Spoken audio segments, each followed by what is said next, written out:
pertemuan-pertemuan lalu bahwa insya Allah dalam suasana ini kita akan mencoba terus menyambungkan ta'lim kita via live streaming atau secara online. Bersamaan dengan itu kita tidak meninggalkan kebiasaan-kebiasaan kita untuk membuka ta'lim kita dengan mendoakan pada hal-hal yang bisa melahirkan kebaikan dalam kehidupan kita. Tentunya kita akan buka ta'lim kita di malam hari ini dengan bermohon kepada Allah Subhanahu wa taala. Yang pertama, semoga Allah berkenan mengangkat wabah COVID-19 atau virus corona di sekitaran kita di Indonesia dan di dunia pada umumnya, dan menjadikan musibah ini melahirkan hikmah yang mendekatkan kita dengan Allah Subhanahu wa taala. Kita bermohon pada Allah mudah-mudahan kajian di malam hari ini diberikan kemudahan bagi kita untuk membahas, memahami dan mengamalkan isi kandungannya.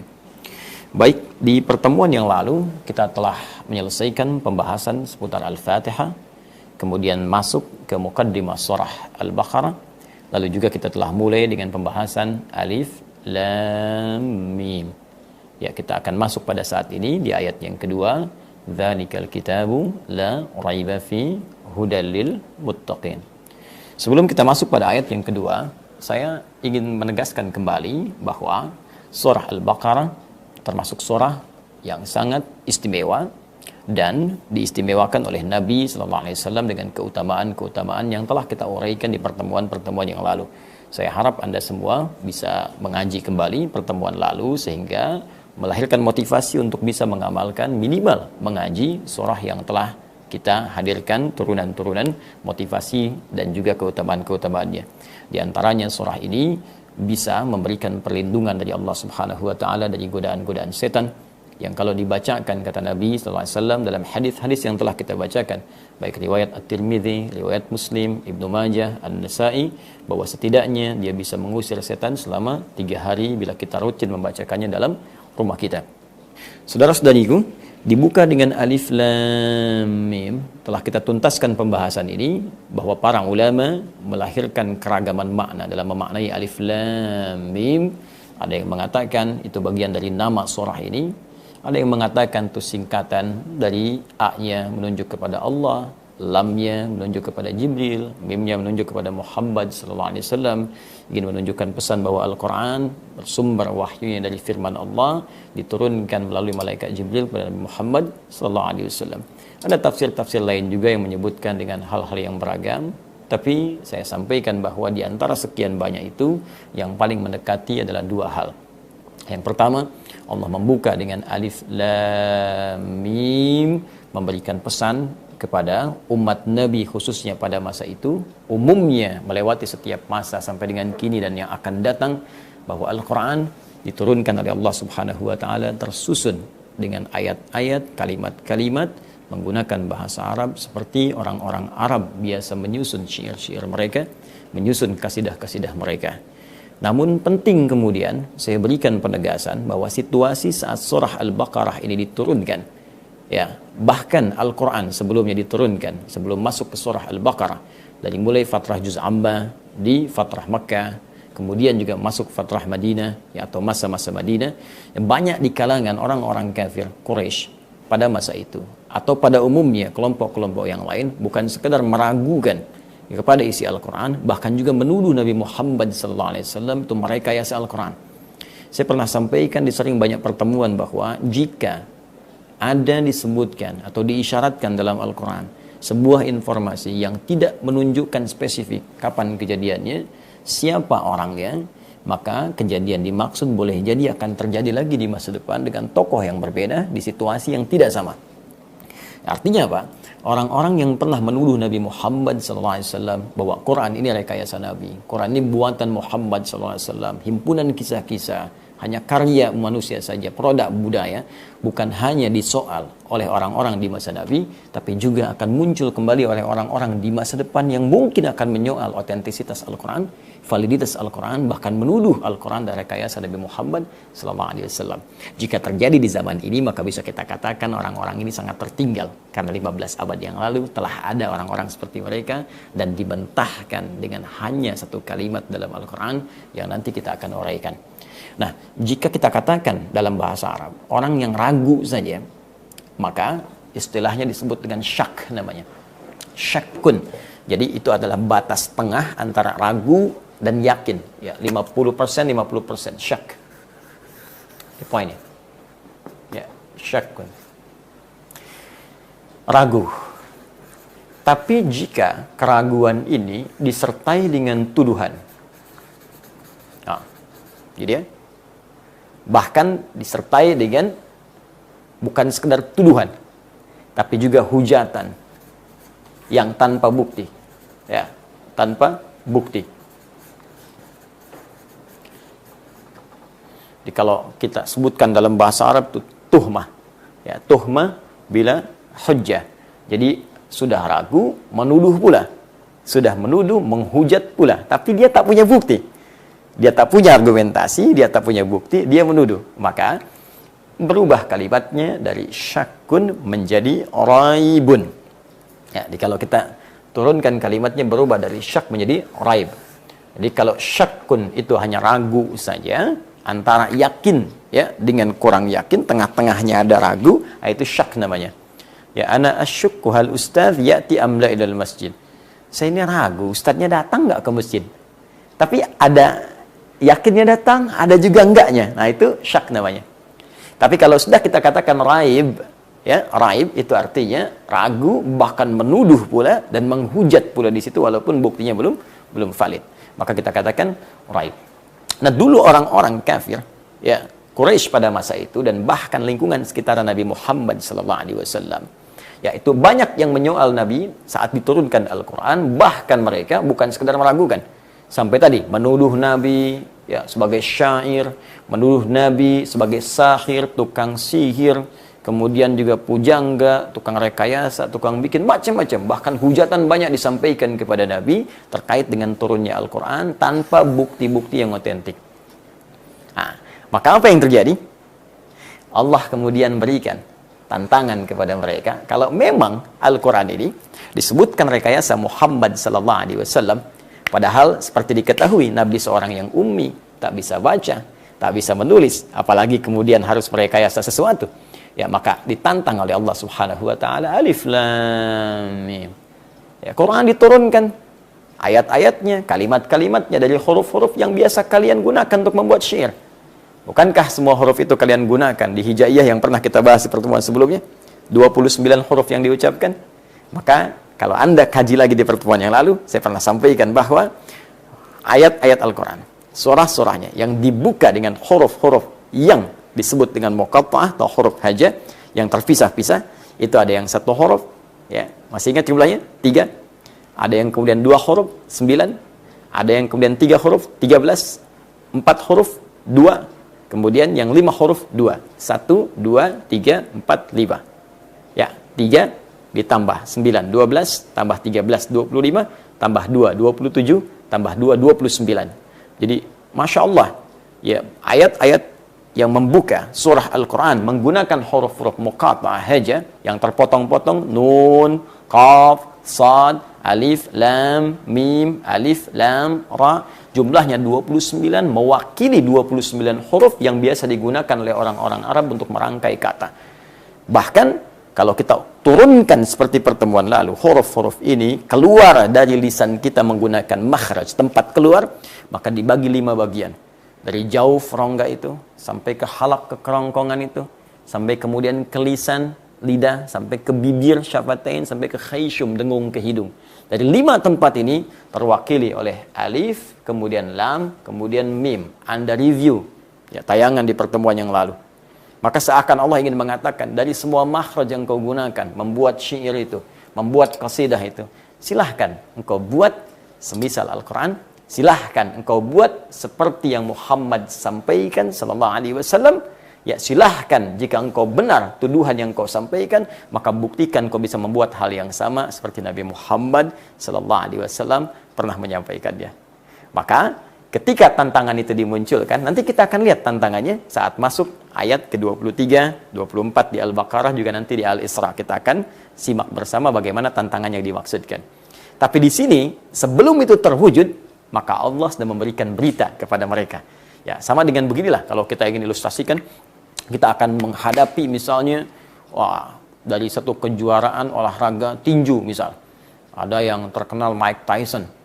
Nah, Anda bukan petinju, Anda biasa-biasa saja, kan? Tiba-tiba dikatakan kepada Anda, kalau Anda berani lawan Mike Tyson. Kalau memang punya kekuatan, punya kemampuan, lawan.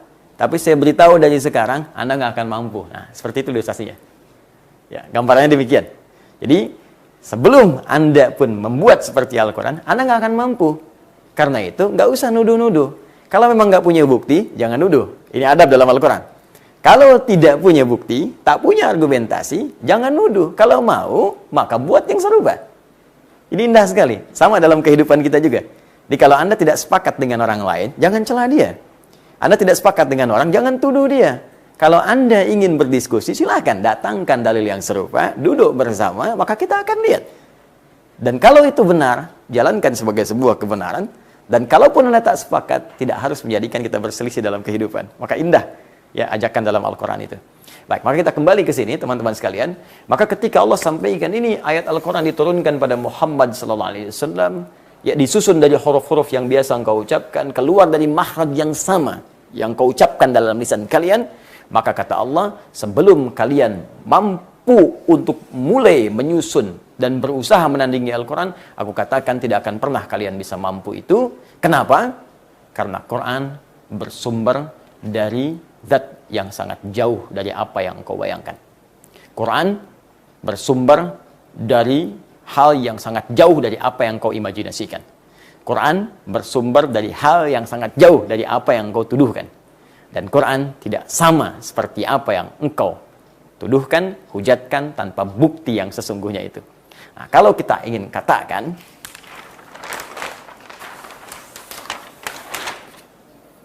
Quran ini, ya, ini bahasa Arabnya hadza. Hadza. Seperti ini. Ya, hadza, ini. Oke? Baik. Kalau kita ingin menunjukkan sesuatu yang jauh, maka di bahasa Arab itu ada satu huruf menunjuk sesuatu yang jauh. Lam hurufnya. Maka disebut lamul bu'di, lam. Ya. Jika Anda ingin katakan, ini jauh dari apa yang kamu, ya, orang yang di hadapan kita. Ini jauh dari apa yang kau pikirkan. Ini nggak sama dengan apa yang kau bayangkan. Maka yang di hadapan kita, orang kedua itu bisa menggunakan bentuk kaful khitab. Ka. Menunjukkan bentuk kaf khitab. Kalau ingin kita satukan hata, lam dengan kaf, maka kita bisa buang haknya, karena ini menunjukkan tanbih, peringatan. Haknya tanbih. Zaknya yang berarti ini. Ya. Ini tanbih, peringatan. Ingat, peringatan. Diingatkan? Kita satukan za, lam dengan kaf. Maka kalau Anda satukan, ini kita masuk ke ilmu balaghah ya. Bukan kita masuk dalam bab yang nahwu atau standar bahasa Arab biasa. Ya, kalau kita bahas dari segi balaghah nanti, satukan ini, maka zal, satukan dengan lam, satukan dengan kaf. Maka yang alif ini kita badal, gantikan dengan harakat tegak di atas, jadi za seperti ini. Lamnya harakat kasrah menunjuk bu'du, jauh. Kafnya kaful khitab. Ini asal dari hadza, berarti ini. Lamnya lamul bu'di, kafnya kaful khitab. Gini. Ya, di ini. Za berarti ini. Lam menunjuk pada jauh. Kaf berarti menunjuk kepada khitab. Orang yang kita ajak bicara. Kamu. Ya, engkau. Jadi kalau kita satukan ini, maka terjemahannya akan menjadi begini. Dzalikal kitab, Al-Quran ini, za. Ya. Kalau haknya kita munculkan, maka berubah kalimatnya begini. Aku ingatkan ya. Aku ingatkan. Al-Quran, Al-Kitab. Jadi kalau kita satukan, dzalikal kitab, begini. Ya. Kitab yang dimaksud Al-Quran. Ya. Al-Quran ini, aku ingatkan Al-Quran ini jauh dari apa yang kau bayangkan. Jauh dari apa yang kau tuduhkan. Nah, jadi kalau engkau tak mampu mendatangkan yang semisalnya, la raib, maka jangan pernah meragukannya, apalagi nuduh-nuduh pada isi Al-Quran. Itu maksudnya. Ya, jadi kalau engkau tak mampu mendatangkan semisal Al-Quran, silakan kau buat, katanya jago syair. Katanya punya 16 rumus dikenal dengan bahar. Ada tawil, ada rajas, ada madid, ada macam-macam. Sekarang buktikan. Ya, datangkan itu. Buat yang semisalnya. Engkau bikin i, a, mim, lam. Coba bikin seperti Al-Duha. A semua. Tapi nggak ikut rumus yang kau biasa gunakan. Rumusnya nggak masuk ke tawil, tidak juga ke bahar madid, tidak juga ke rajas. Tapi indah ketika didengar. A semua, semua. I semua. Ya. Dan uniknya, yang paling istimewa, bukan semata hanya kata-kata, tapi ada banyak makna dalam setiap hurufnya. Maka Allah ketika ingin mengenalkan Al-Quran punya banyak makna, tersusun sempurna, tidak ada cacatnya. Dalam bahasa Arab, sesuatu yang tersusun sempurna, dia tidak punya cacat, tidak ada celah di dalamnya, maka kalimatnya disebut dengan kitabun. Kitab. Karena itu di bahasa Indonesia kitab diartikan buku. Kenapa buku disebut dengan kitab? Karena buku tersusun dengan sempurna. Saat Anda bikin kerangkanya, masih kerangka, masih mukaddimah. Ketika jadi buku ada daftar isinya. Ada sampul dari depan sampai dengan ujungnya. Bahkan diperiksa-periksa, diedit-edit sampai rapi, sampai tidak ditemukan salah cetak, salah tulis dan sebagainya. Disebut kitab. Tapi kalau Anda ingin spesialkan bahwa ini beda. Bukan seperti buku yang lain, yang kalau dikoreksi pun pasti ketemu aja salahnya. Kurang A kah, kurang koma kah, kurang titik kah, salah cetak kah. Yang ini tidak. Karena yang menjamin langsung Allah Subhanahu wa Ta'ala, pencipta kita semua, dan yang menyampaikan Al-Quran kepada Nabi Muhammad SAW dengan sifatnya sebagai kalamullah yang bukan makhluk. Maka karena beda, harus dikhususkan. Dalam bahasa Arab, ketika Anda ingin mengkhususkan sesuatu, tambahkan alif lam di depannya. Qalamun, pena, pulpen, spidol masih umum. Punya siapapun. Al-qalam yang ini, bukan yang lain. Kitabun, umum. Ini kitab, yang lain kitab. Tapi kalau Anda ingin katakan yang ini, beda dengan yang lain. Yang terjaga, sempurna, maka tambahkan alif lam di depannya. Al-kitab. Ya, jadi kalau kita ingin sempurnakan kalimatnya, Al-Quran ini, aku ingatkan pada kalian semua. Ya, ingat haknya. Kalaupun haknya nggak dituliskan, hukumnya masih ada. Baik ya? Aku ingatkan pada kalian semua, Al-Quran ini sempurna. Tersusun dari awal sampai akhirnya, nggak akan pernah ditemukan celah. Nanti kalau kita sudah ngaji ke surah ke-15 Al-Hijr, ayat ke-9, ada jaminan Allah di situ tertuliskan. Inna nahnu nazzalna dzikra wa inna lahu lahafizun. Kami yang telah turunkan Al-Quran untuk mengingatkan kau. Ini spesial. Beda dengan yang lain. Ya, beda. Lain. Anda mau tanya apapun, informasinya ada. Ya, bahkan nanti kalau kita ada waktu luang lebih, ingin belajar tentang wabah, ya, penanganan, sebab ini, ada informasinya. Bahkan nanti detailnya ada di hadis-hadis Nabi SAW. Itu aspek yang lain. Tapi kalau kita bawa ke sini, kata Allah, aku ingatkan Al-Quran beda dengan yang lain. Ya, aku sampaikan kepada Nabi Muhammad sebagai pedoman kehidupan dan supaya engkau yakin hanya Allah yang Tuhan, yang lain bukan. Wa inna lahu lahafizun, dan kami yang menjamin Al-Quran itu akan terjaga sampai kalian berpulang pun kepada Allah Subhanahu wa Ta'ala akan tetap utuh. Karena itu silahkan, kalau Anda tidak percaya, silahkan bandingkan dengan buku atau kitab apapun di muka bumi termasuk yang dianggap suci, yang lafadznya bertahan sampai dengan sekarang, tidak terjadi pengurangan celah sedikit pun selain Al-Quran.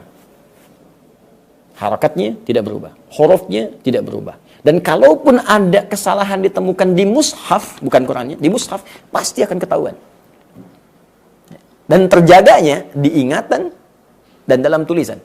Jadi kalau ada di tulisan ini terlihat misalnya salah orang mencetak, maka ingatkan langsung. Ingatan langsung akan membetulkan. Ingatan keliru di sini, lupa kita, maka mushaf akan langsung mengingatkan kembali. Penjagaan Allah terbukti 15 abad sempurna, tidak ada berubah. Kalau bukan firman Allah, maka siapa yang bisa bikin karya tidak ada perubahan di dalamnya? Tidak ada EYD, ejaan yang disempurnakan, tidak ada huruf yang berubah, tidak ada harakat yang berubah, dan tidak ada celah sama sekali. Sampai sekarang, sejak 15 abad, tetap dibuka dengan Al-Fatihah, diakhiri dengan An-Nas, sempurna. Karena itulah alif lam yang masuk Al-Kitab. Aku ingatkan, kata Allah, Al-Quran ini sempurna, awal sampai dengan akhirnya. Tak bisa disoal oleh siapapun. Karena ini bersumber dari zat yang sangat jauh dari apa yang kau bayangkan, apa yang kau tuduhkan, kaf tadi. La raiba fi. Kalau tak mampu mendatangkan semisal Al-Quran, maka jangan gunakan lisanmu untuk menghantam Muhammad SAW. Jangan sembarangan tuduh. Nah, ini sudah tabiat nih ya. Tadi ya, masih ingat kaidah di awal tadi yang saya sebutkan. Jadi kalau ada disebutkan sebuah informasi kejadian di masa lalu, tak disebutkan orangnya, kapan kejadiannya, maka potensi kejadian itu akan berulang di masa datang dengan tokoh dan keadaan yang berbeda. Nah, jadi ada juga informasi sekilas disampaikan di ayat ini. Ada orang-orang yang memang tipikalnya kalau nggak bisa berargumen, dia menyerang. Akan ada, nanti kita akan lihat setelah ayat-ayat ini kita ulas, kita akan temukan. Dia ada tipikal orang yang kalau nggak bisa diajak diskusi atau tak punya argumentasi, cenderung menyerang dia untuk mempertahankan kesalahannya. Ya, jadi menyerang itu motifnya memang untuk menunjukkan dia salah gitu. Karena tak bisa mengoreksi dirinya, ya tak punya kemampuan untuk mengoreksi diri, tak punya kemampuan untuk menerima kebenaran, maka hal yang dilakukan adalah menyerang. Nah, ini konsep yang ditempatkan pada tempat yang salah. Ya, ada di olahraga pertahanan terbaik itu menyerang, tapi ini ditempatkan dalam konteks yang salah. Ya, baik. Nah, ini kurang lebih seperti ini. Dzalikal kitab, aku ingatkan kitab ini. Di sini teman-teman, dimanapun Anda berada, kalau Anda membuka mushaf,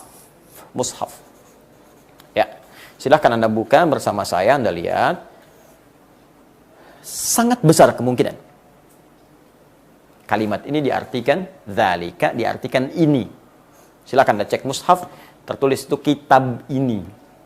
Kalau baru belajar nahwu standar, ya, Anda belajar jurumiyah misalnya, kan? Atau belajar sorof standar, wa huma hum ya huma hunna anta antuma antum anti antuma antunna dhamir atau isim isyarah yang dasar, maka pelajaran dasar mengatakan dzalika artinya itu. Dzalikal masjid, masjid itu. Dzalikal bait, rumah itu. Ini hadza. Nah, jadi kalau ada orang yang bertanya, kenapa kok di sini tulisannya dzalika di mushafnya, tapi terjemahannya kok ini, sedangkan ini dalam bahasa Arab hadza. Maka kita jawab, ini bukan bahasa Arab standar yang menjadi kosakata biasa, tapi gabungan dari 3 makna yang tadi saya sampaikan. Maka kalau Anda tak bisa mendatangkan semisal Al-Quran, la raiba. Jangan pernah nuduh. Jangan pernah menghujat. Karena tak layak ada hujatan, ada tuduhan tanpa bukti, fihi, pada semua isi Al-Quran. Nah, jadi, di sini kita akan temukan satu kesimpulan bahwa pertama, kalimat dzalikal kitabu la raiba fi, pertama ditujukan oleh Allah Subhanahu wa taala untuk membantah tuduhan orang-orang ingkar di masa Nabi sallallahu alaihi wasallam, juga di masa yang akan datang, termasuk sekarang, yang berusaha menuduh Al-Quran atau juga menuduh Nabi Muhammad sallallahu alaihi wasallam dengan bukti-bukti yang tidak valid atau kita katakan yang nihil, sama sekali tidak ada buktinya. Yang kedua, kalimat ini juga seakan memberikan pesan kepada kita semua bahwa jangan sampai kita punya sikap seperti orang-orang ingkar di masa lalu. Kalau memang sesuatu benar, kita terima kebenaran itu, ya. Tapi kalaupun kita kemudian tidak sepakat, jangan menghadirkan tuduhan-tuduhan yang justru merendahkan keadaan kita sendiri. Yang terakhir, yang ketiga, kalimat dzalikal kitabu la raiba fi juga disebut oleh para ulama, salah satunya sebagai kunci kita berinteraksi dengan Al-Quran, jangan pernah meragukan kandungan Al-Quran. Jadi kalau Anda ingin mendapatkan manfaat dari ayat-ayat Al-Quran, semua, nanti ada ayat ilmu, ya, baik percepatannya, kekuatan ingatan, kemampuan untuk menganalisis. Ada ayat bisnis, bagaimana berbisnis yang berkah, modal sedikit keuntungan banyak, Allah ridha. Ada ayat-ayat tentang rumah tangga yang damai, tentram, sakinah, mawaddah, rahmah. Ada lengkap sekali. Nah, tapi semua manfaat itu tidak akan pernah Anda bisa dapatkan, Anda bisa nikmati. Bahkan nanti ada ayat-ayat tentang kesehatan, bagaimana mendapatkan penawar, ya, dari sebuah penyakit yang sulit diobati, dari kebiasaan buruk berubah jadi baik. Nggak akan pernah dapat manfaat itu kalau belum apa-apa kita sudah meragukan Al-Quran. Apalagi kalau sudah nuduh Quran. Itu yang paling bahaya. Jadi ragu saja itu nggak boleh, apalagi nuduh. Jadi kalau sudah menuduh itu ya sudah. Orang kalau sudah anti Quran, jangankan mendapat manfaat, mendengarkan pun pasti akan anti. Disebutkan pun pasti akan, mohon maaf, menolak karena dengan keangkuhan yang tadi hadir. Nah, ini persoalan yang kita bisa dapatkan dari kalimat dzalikal kitabu la raiba fihi. Jadi sebagai seorang muslim yang baik, maka sepanjang Anda ingin berinteraksi dengan Al-Quran, maka harus dibuka dengan keyakinan penuh, jangan pernah meragukan isinya. Dan kaidah ini berlaku dalam konteks satu, membaca, awas, baca disebut dengan qiraah. Nah, kalau Anda mau baca, jangan ragu, ayo mulai baca. Jangan hukumi diri Anda sebelum baca. Oh, saya ini sudah 50 tahun dan 60 tahun, kayaknya telat. Tidak, jangan ragu, baca aja. Karena itu dibuka dengan alif lam mim. Ada keterangan yang tidak populer, tapi sangat bagus. Ya. Kenapa dibuka dengan alif lam mim? Ya, salah satunya ingin menunjukkan pesan bahwa Al-Quran ini akan mudah dan bisa dibaca oleh siapapun, karena semua huruf dalam Al-Quran itu adalah huruf-huruf yang bisa diucapkan dari semua makhraj, tempat keluarnya huruf yang ada dalam tubuh kita. Jadi sepanjang kita bisa bicara, pasti bisa ngaji. Kecuali orang-orang ragu. Jadi kalau Anda mau ngaji, ngaji, semangat, bismillah. Jangan karena satu dua hal jadi ragu, tidak. Ya, sampai kita lancar. Kedua, untuk mengkaji. Ya, mengkaji. Tilawah. Nah, ini. Beda antara baca dengan kaji. Ya, dapat misalnya awalan meng, kan? Jadi mengaji. Ya, kaknya kan hilang. Ya kan? Kokoh, mengokohkan, kak depannya hilang. Ya. Kacau, mengacau, ya kan? Baik. Nah, ini kalau kita satukan, misalnya dapat dari depannya awalan meng, ya tambahnya jadi mengaji. Ya, mengaji. Jadi mengaji itu sebetulnya bukan hanya baca, tapi mengkaji, mendalami isinya, lihat tafsirnya dan sebagainya. Nah, kajian ini pun dasarnya tadi la raib, jangan ragu. Anda mau bahas warisan, kata Allah warisan begini, laki-laki dengan perempuan bagiannya sekian, sekian, ayah sekian, ibu sekian, anak sekian, cucu sekian. Ya, kalau Anda mau kaji itu jangan ragu, setelah paham praktekkan. Anda bahas ayat tentang belajar, bahas tentang bisnis, tentang rumah tangga, tentang macam-macam, jangan ragu. Bahas tentang riba, kata Allah riba itu buruk, tinggalkan, gak usah ragu. Ya, kata Allah ini berselisih gak baik, tinggalkan. Korupsi gak bagus, tinggalkan. Mencuri gak boleh, tinggalkan. Selesai, jangan ragu, praktekkan. Nah, dan ada satu hal yang penting, yang sekarang banyak orang bisa mengharapkannya, bahkan semangatnya, animonya luar biasa. Itu bagian ketiga, untuk menghafal, tahfil. Hafal. Ya, untuk tahfil. Maka berlaku juga kaidah tadi. La raib, jangan ragu. Ya, bahkan dibuka nanti di ayat hafalan itu disebutkan 4 kali. Ya, di satu surah 54, masih ingat? Ayat 17, 22, 32, 40. Dibuka dengan lam dan qad. Lamnya taukid, qadnya tahqiq. Ya, meyakinkan, memastikan. Jangan pernah ragu. Ya, harus yakin pada diri kita, katakan. Ya, bahwa kita mampu menghafal Quran. Karena kadang-kadang orang saya pengen menghafal, begitu lihat mushaf, ya Allah Ustaz tebal juga. Kalau saya udah faktor U nih kayaknya tidak ada batas-batas menghafal Al-Quran. Anda mau menghafal, silakan. Anak kecil bisa, yang tak melihat bisa, yang melihat bisa. Jadi kalau anak kecil aja bisa, yang 4 tahun, 5 tahun, apalagi Anda yang pernah kecil. Ya, mungkin yang sudah 40 tahun, 50 tahun, ini bisa. Nah, kalau kita dasarnya tidak pernah ragu, maka Quran akan menjadi pedoman hidup yang menyenangkan bagi kita semua. Maka teruskan ayatnya, hudal lil muttaqin. Maka Quran akan menjadi hudan. Ya. Hudan. Salah satu bentuk jamak dari kata hidayah. Ya, hidayah. Ya. Hidayah itu bisa berarti pedoman yang memudahkan. Ya, jadi kalau dapat pedoman, sering disebut orang dengan petunjuk. Ya, petunjuk itu kan hal yang menunjukkan kita sehingga membuat aktivitas kita mudah. Tolong tunjukkan pada saya di mana jalan ke Masjid Al-Ihsan. Ditunjukkan, mudah akses. Tolong tunjukkan pada saya bagaimana cara membaca kalimat ini. Ditunjukkan, mudah. Maka hidayah salah satunya bisa diartikan pedoman atau petunjuk yang memudahkan kita untuk mengerjakan sesuatu. Nah, bisa berarti pula ini hidayah adalah jalan menuju kesuksesan. Bisa berarti pula solusi dari persoalan yang dihadapi. Bisa berarti pula jalan menuju kebahagiaan. Ya. Kalau hidayah bisa berarti pedoman, petunjuk yang mudah, jalan menuju kesuksesan, solusi dari persoalan, hal yang melahirkan kebahagiaan. Ada lagi, hidayah itu bisa berarti kenikmatan untuk menunaikan ibadah. Ya, tambahan iman untuk menikmati ya ibadah yang ditunaikan. Jadi kalau ada orang beriman itu dapat hidayah, salah satunya dia akan nikmat mengerjakan ibadah. Ya, sholat dari wajib tambah sunnah, puasa tambah sunnah, baca Quran enak. Ini kenikmatan untuk beribadah. Nanti kita akan lihat turunan ayatnya. Nah, kalau Anda satukan 1, 2, 3, 4, 5. Anda ingin satukan semuanya ini, gabungkan. Bukankah kalau menggabungkan semua ini jadi banyak? Bukankah kalau banyak sifatnya jamak, plural? Kan? Maka kita jamakkan bentuknya dari hidayah menjadi hudan. Ya. Jadi kalau saya ingin dapat hidayah di kemudahan, ya ambil. Saya ingin dapat hidayah di kesuksesan, ambil. Saya ingin dapat hidayah di misalnya solusi dari masalah rumah tangga, pekerjaan, kehidupan sosial, ya silakan ambil. Tapi kalau Anda inginkan semuanya, saya ingin ibadah nikmat, nggak punya masalah, ya saya pengennya setiap pekerjaan mudah, saya pengen hidup bahagia, gabungkan semua maka hudan.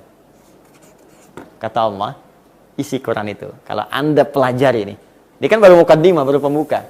Kalau Anda mau pelajari setelah ayat-ayat ini sampai akhirnya, maka di dalam Al-Quran ini ada petunjuk yang memudahkan kehidupan. Ada solusi dari semua persoalan. Ada jalan menuju kesuksesan. Ada jalan kebahagiaan. Dan ada kenikmatan ibadah kalau kita mau mengamalkannya. Tapi, apakah semua orang Islam bisa mendapatkan itu semua? Tidak. Allah berikan kualifikasi khusus. Bahkan pada orang Islam yang ingin mendapatkan ini semua. Yang telah beriman, mereka mesti bertransformasi diri dari sekedar muslim saja yang mengatakan dengan syahadatnya, upgrade dirinya menjadi orang yang lebih baik, masuk pada kriteria takwa. Satu orang disebut dengan taqi, banyak orang disebut dengan muttaqin. Jadi kalau Anda ingin mendapatkan semua manfaat ini, kata Allah, upgrade diri Anda menjadi orang yang takwa. Upgrade diri Anda menjadi kalangan muttaqin. Tingkatkan diri Anda menjadi bagian dari orang-orang yang takwa. Maka informasinya ditutup dengan kalimat akhir, hudal lil muttaqin. Nah, sekarang tawarannya kembali kepada Anda. Mau nggak bahagia? Ini. Ya, silakan Anda sukses di kantor tapi nggak bahagia. Kan nggak enak. Ya, mau nggak mudah pekerjaan? Mau nggak dapat kesuksesan? Mau nggak semua masalah selesai? Mau nggak enak ibadah? Pasti semua mau. Tapi di antara yang mau itu, siapa yang punya tekad? Di antara yang punya tekad, siapa yang berniat sungguh-sungguh, serius? Maka kalau Anda serius, jadi orang takwa. Lalu Anda berkata, Ustaz, saya siap jadi orang takwa. Saya pengen, saya mau. Bagaimana caranya? Nah, ketika Anda mulai ingin mendapatkan itu semua dan ingin jadi bagian takwa, maka Al-Quran merespon itu semua dan memberikan bimbingan kita semua untuk menjadi pribadi yang takwa. Nah, bagaimana caranya? Kita akan lihat dalam pertemuan berikutnya insyaAllah dengan kajian masih dalam Al-Quran Sunnah Solution pada pembahasan surah Al-Baqarah. Untuk saat ini kita cukupkan dulu dalam kajian kita pada malam hari ini. Dan tentunya seperti biasa kita berusaha untuk meyakini apa yang kita bahas dengan baik. Kemudian yang kedua, ini juga yang sangat penting, untuk mengamalkan apa yang telah kita pelajari. Allahumma taqabbal minna innaka antas samiul alim wa tub alaina innaka antat tawwabur rahim. Allahumma 'allimna ma yanfa'una.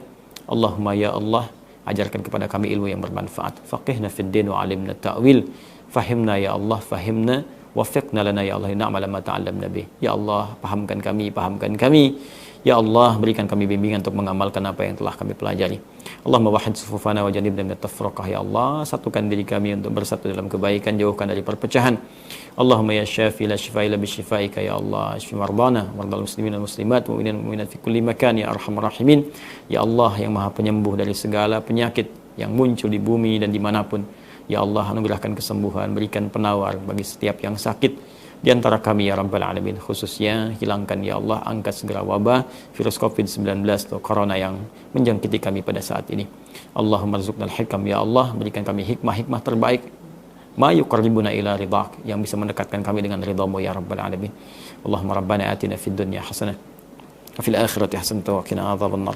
بفضلك سبحان ربك رب العزة عما يصفون وسلام على المرسلين سبحانك اللهم وبحمدك أشهد أن لا إله إلا أنت أستغفرك وأتوب إليك والحمد لله رب العالمين السلام عليكم ورحمة الله وبركاته.